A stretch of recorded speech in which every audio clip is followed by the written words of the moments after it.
यो यो honour, ये complaint petition 5 साल पहले कंप्लेनेंट ने फ़ाइल किया था, लेकिन फ़ाइल करने के बाद इसमें कभी कोई स्टेप नहीं लिया। ये कंप्लेंट पिटीशन 420 आईपीसी और 138 एनआई एक्ट में फ़ाइल किया गया था। 6 महीना पहले लर्नेड जुडिशियल मैजिस्ट्रेट ने इसको 156(3) के तहत रेस्पेक्टिव थाना में भेज दिया था और थाना से हमको 41A CRPC का नोटिस यो होना आया है। फैक्ट्स एंड सर्कमस्टांसेस इस केस का यही है कि पेटिशनर अपने लड़के के साथ अपने लड़के के शादी के बाबत 5 साल पहले लोहरदगा गए थे, क्योंकि लड़की वाले लोग लोहरदगा में रहते हैं। किसी कारण से मैरिज निगोशिएशन फेल कर गया, लेकिन उसके बाद लड़की वाले लोग काफ़ी गुस्सा में आ गए, इन्फ्यूरिएटेड हो गए और उन्होंने पेटिशनर और इनके लड़के को घेर लिया। वो लोग 20-25 लोग थे, उनके हाथ में लाठी डंडा और पिस्टल वगैरह था और इनको ज़बरदस्ती फोर्स किया 1 लाख रुपए का चेक साइन करके देने के लिए।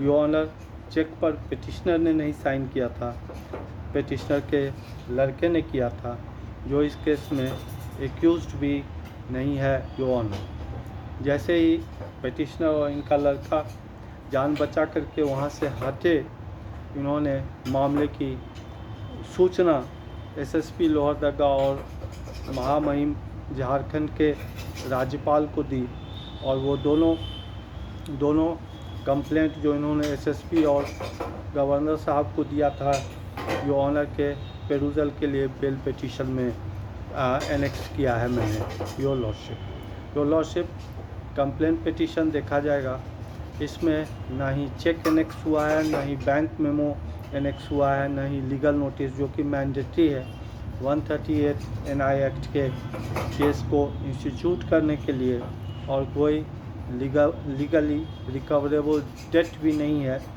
इसीलिए 138 एनआई एक्ट का केस लाई नहीं करता है your honour. Further yo honour 420 IPC भी इसमें लगा हुआ है, लेकिन यो लॉर्डशिप देखा जाएगा कि कंप्लेनेंट ने एक एग्रीमेंट का जिक्र किया है, लेकिन उसने एग्रीमेंट की कोई कॉपी कंप्लेंट पिटीशन में एनेक्स नहीं की है। ट्रुथ यही है यो ऑनर कि ऐसा कोई भी एग्रीमेंट बना ही नहीं था और चीटिंग का कोई इसमें इंग्रेडिएंट नहीं है, क्योंकि चीटिंग में का जो मेन इंग्रेडिएंट है कि since inception of an action there should be intention of cheating. Your honour, इस केस के फाइल करने के बाद पिछले 5 साल से कंप्लेनेंट ने इसमें कोई भी स्टेप नहीं लिया यो ऑनर, और इस घटना के कुछ ही दिनों के बाद पेटिशनर ने अपने लड़के की शादी रांची में कर दी और ये अपने पत्नी और बच्चे के साथ यहाँ पे सुखीपूर्वक रह रहा है। और कुछ दिन के बाद पेटिशनर को पता चला कि लोहरदगा में लड़की की भी शादी लड़की के माता पिता ने अच्छे घर में कर दिया और लड़की भी अपने बच्चे और पति के साथ हैप्पीली मैरिड लाइफ लीड कर रही है यो ऑनर। और इस घटना के बाद कभी भी दोनों के बीच कोई हीटेड आर्गुमेंट नहीं हुआ, कोई टेलीफोनिक हीटेड आर्गुमेंट एक्सचेंज वगैरह नहीं हुआ। इन लोगों को पता भी नहीं है कि लड़की वाले लोहरदगा में अभी रहते हैं या नहीं रहते हैं यो ऑनर। पेटिशनर 60 साल के